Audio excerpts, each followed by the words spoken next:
سلام به همه دوستای گلم. خوش اومدید به یه اپیزود دیگه از کانال میدونی یا نه. من مرتضی هستم و امروز قراره با هم یه سفر باحال بریم به دنیای اختراعات خفن و تکنولوژی‌های عجیب و غریب. باور کنید این چیزایی که قراره بشنوید اونقدر باحالن که مطمئنم شگفت زده میشید. پس آماده شید یه دونه لایک حسابی به این اپیزود بزنید و اگه هنوز ما رو دنبال نکردید سریع برید سابسکرایب کنید که از این چیزای باحال جا نمونید. خب بریم سراغ اصل مطلب. عینک واقعیت افزوده رینیو X8. عینکی که انگار از آینده اومده. تصور کن یه عینک آفتابی باحال بزنی که نه تنها خوش تیپت کنه بلکه کل دنیای دیجیتال رو بیاره جلوی چشمت. عینک رینیو X8 دقیقاً همونه. این عینک واقعیت افزوده با دوربین 16 مگاپیکسلیش میتونه دنیای اطرافش رو ببینه، حرکات دستت رو تشخیص بده و باهات تعامل کنه. اعلان‌های هوشمند، ترجمه همزمان، فیلم و عکس گرفتن، بازی‌های واقعیت افزوده، خلاصه همه چیز توی عینک جمع شده. با 6 گیگ رم و 128 گیگ حافظه داخلی، انگار یه گوشی شیک رو سرت گذاشتی. تازه میتونی با صدا یا لمس کنترلش کنی. قیمتش $699. یکم گرونه ولی خب برای این همه خفن بازی میارزه نه؟ ربات زنبوری روبوبی. حالا بریم سراغ یه اختراع دیگه که انگار از فیلم‌های علمی تخیلی اومده. محققای دانشگاه MIT یه ربات ساختن به اسم روبوبی که اندازش مثل یه زنبور واقعیه و وزنش کمتر از 1 گرم. این کوچولو با بالهای فیبر کربنی و موتورهای فوق سبوج مثل زنبور واقعی بال میزنه و میتونه تو محیطهای خاص کارهای عجیب انجام بده. فکرشو بکن، این ربات‌ها میتونن تو کشاورزی برای گرده افشانی کمک کنن، محیط زیست رو بررسی کنن یا حتی تو عملیات جستجو تو جاهای تنگ سرک بکشن. البته هنوز دارن روش کار میکنن که باتری بهتری براش بذارن و خودشون راهشونو پیدا کنن، ولی همین الانش هم خیلی خفنه. ساعت هوشمند ورکسیف، ساعت همه کاره. خب حالا یه گجت باحال برای کسایی که عاشق ساعت‌های هوشمندن. ورکسیف یه ساعت شیکه که انگار یه گوشی تو خودش داره. میتونی باهاش تو اینترنت بچرخید، GPS استفاده کنید، پیام بفرستید و حتی زنگ بزنید. یه هدست بلوتوسی کوچولو داره که از ساعت جدا میشه و میذاری تو گوشت. بعد میتونی راحت حرف بزنی بدون اینکه دستت بند باشه. این ساعت ضد آبه، صفحه نمایش امولد داره و با کلی رنگ و طرح میتونی شخصی سازیش کنی. قیمتش هم فقط $99.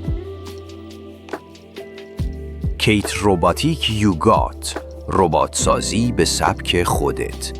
تا حالا فکر کردی خودت یه ربات بسازی؟ با کیت یوگات میتونی 7 مدل ربات مختلف درست کنی. این کیت پر از بلوک‌های هوشمند و ماژولاره که مثل لگو میمونه ولی خیلی پیشرفته تر. میتونی باهاش رباتایی بسازی که با هوش مصنوعی کار میکنن، حرف میزنن، حرکتهای تو رو تشخیص میدن و حتی با پایتون میتونی براش برنامه بنویسی. این کیت بیشتر از یه اسباب بازی، یه ابزار آموزشیه. قیمتش $256 و برای بچه‌ها و بزرگایی که عاشق رباتن یه انتخاب باحاله. هواپیمای برقی ایرسپیدر MK4، ماشین پرنده فرمول 1. حالا آماده بشید برای یه چیز خیلی خفن. هواپیمای برقی ایرسپیدر MK4 که تو 3 ثانیه میتونه به سرعت 362 کیلومتر بر ساعت برسه. این غول پرنده با 1340 اسب بخار و وزن 950 کیلوگرم مثل یه ماشین مسابقه فرمول 1 تو آسمونه. با یه بار شارژ تا 300 کیلومتر میتونه پرواز کنه و برای مسابقات هوایی طراحی شده. قیمتش بین 1.5 تا 1.7 میلیون دلار.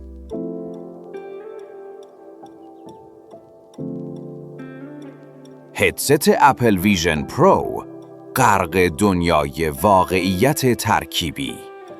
اپل همیشه با محصولاتش غوغا میکنه و ویژن پرو هم یه هدست واقعیت ترکیبیه که انگار تو رو میبره به یه دنیای دیگه. با نمایشگر فوق با کیفیت، ردیابی چشمی، کنترل با حرکت دست و صدا، میتونی فیلم ببینی، کارای حرفه‌ای انجام بدی یا تو دنیای مجازی بچرخی. طراحیش اونقدر شیکه که انگار از آینده اومده و با اکوسیستم اپل کاملاً هماهنگه. قیمتش بالاست ولی برای کسایی که عاشق تکنولوژی‌ان یه تجربه بی‌نظیره.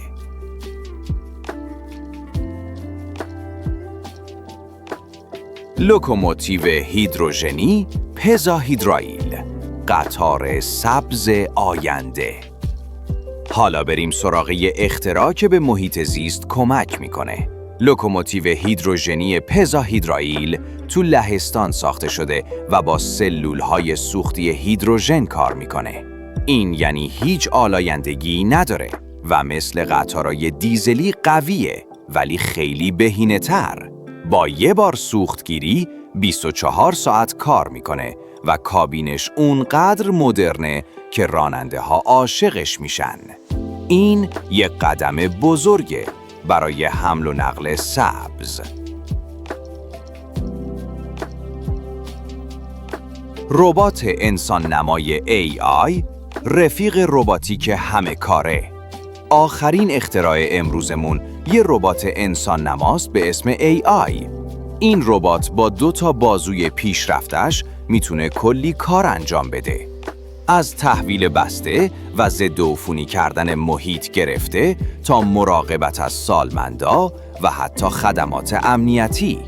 با هوش مصنوعی و ناوبری هوشمند تو محیط‌های شلوغ هم راحت راهشو پیدا میکنه و میتونه در و آسانسور باز کنه. این ربات مثل یه همکار باحاله که کارای سخت رو برات انجام میده. خود دوستای من، اینم از اختراعات خفن امروز. کدومشون بیشتر به دلتون نشست؟ برامون کامنت کنید و بگید. اگه میتونستید یکی از اینا رو داشته باشید، کدومو انتخاب میکردید؟ تا اپیزود بعدی حسابی مراقب خودتون باشید و یادتون نره تکنولوژی داره دنیامونو هر روز باحال‌تر میکنه. فعلا خدا نگهدار.